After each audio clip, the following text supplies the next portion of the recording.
Being a Christian gets a bad press in much the same way as Jesus got a bad press.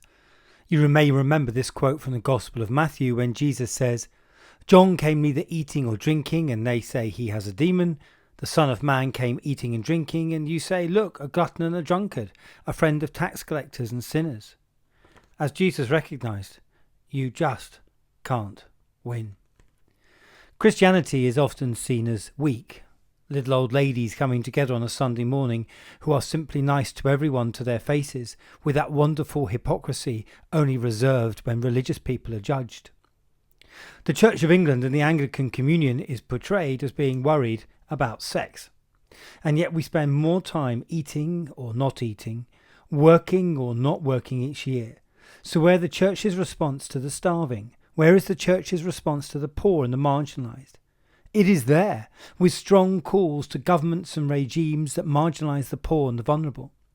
Many bishops live outside their dioceses and countries because of fear of persecution.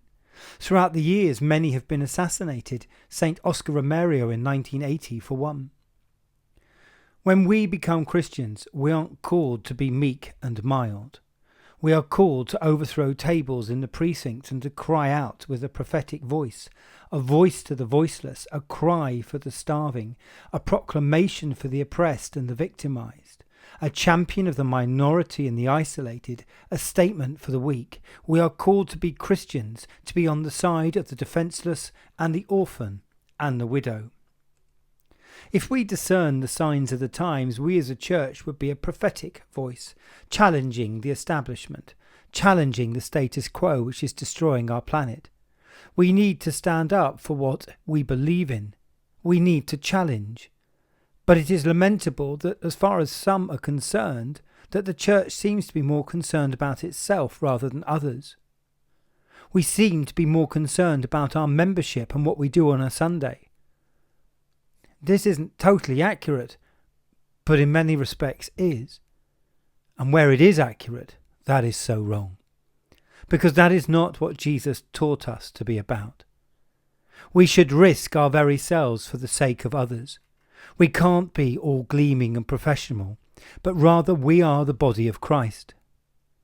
It is lamentable that the organisation that calls itself the body of Christ is very often seen as being far removed from that body, a body that was emaciated, suffering, rejected, despised by the world. And for so many, it seems to be just an irrelevance, because it has become more concerned with itself rather than the vision it was given at its commission by Christ almost 2,000 years ago. But that vision is alive.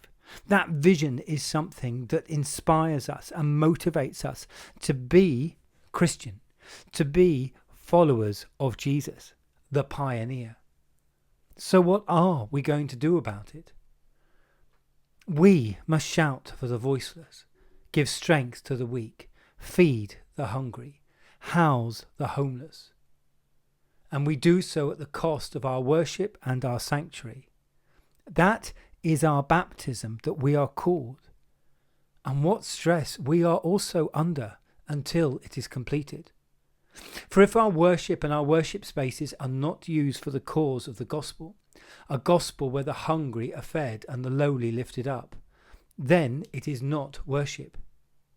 If what we do on a Sunday has no relevance in the rest of the week, if our cries are not howling from the heart for those whom are not us, then we are simply idolaters and superstitious.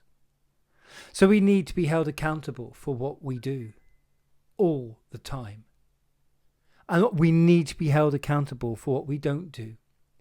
Are our churches a sanctuary for the prisoner and the victim, or are they locked for our own gratification?